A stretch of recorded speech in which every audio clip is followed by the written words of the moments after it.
Hi friends, ನನ್ನ ಹೆಸರು ದೀಪಕ್ ಅಂತ. ನಾನು ಟಿ ಡಿ ಎಸ್ ಮತ್ತು ಶನಿ ಗ್ರಹದ ಬಗ್ಗೆ ಹೇಳ್ತಿದ್ದೀನಿ. ಟಿ ಡಿ ಎಸ್ ಸೆಕ್ಷನ್ಸ್ ಬಂದ್ಬಿಟ್ಟು ಸ್ಯಾಲ್ರಿಗೆ 192, ರೆಂಟಿಗೆ 194, ಡಿವಿಡೆಂಡ್ಗೆ 194. ಮತ್ತು ಶನಿ ಗ್ರಹದ ಬಗ್ಗೆ ಮಾತಾಡ್ತಿದ್ದೀನಿ. ಶನಿ ಗ್ರಹದಲ್ಲಿ ಸೌರಮಂಡಲದಲ್ಲಿ ಅತಿ ಸುಂದರವಾದ ಗ್ರಹ ಶನಿ ಗ್ರಹ. ಇದು ಸೌರಮಂಡಲದಲ್ಲಿ 6ನೇ ಗ್ರಹ ಶನಿ ಗ್ರಹ. ಮತ್ತು ಶನಿ ಗ್ರಹದಲ್ಲಿ ಒಂದು ವರ್ಷಕ್ಕೆ 913 ದಿನಗಳು.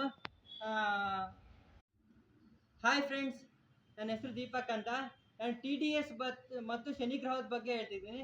ಟಿ ಡಿ ಎಸ್ ಸೆಕ್ಷನ್ಸ್ ಬಂದ್ಬಿಟ್ಟು ಸ್ಯಾಲ್ರಿಗೆ 192, ರೆಂಟಿಗೆ 194, ಡಿವಿಡೆಂಡ್ಗೆ 194. ಮತ್ತು ಶನಿ ಗ್ರಹದ ಬಗ್ಗೆ ಮಾತಾಡ್ತಿದ್ದೀನಿ. ಶನಿ ಗ್ರಹದಲ್ಲಿ ಸೌರಮಂಡಲದಲ್ಲಿ ಅತಿ ಸುಂದರವಾದ ಗ್ರಹ ಶನಿ ಗ್ರಹ. ಇದು ಸೌರಮಂಡಲದಲ್ಲಿ 6ನೇ ಗ್ರಹ ಶನಿ ಗ್ರಹ. ಮತ್ತು ಶನಿ ಗ್ರಹದಲ್ಲಿ ಒಂದು ವರ್ಷಕ್ಕೆ 913 ದಿನಗಳು.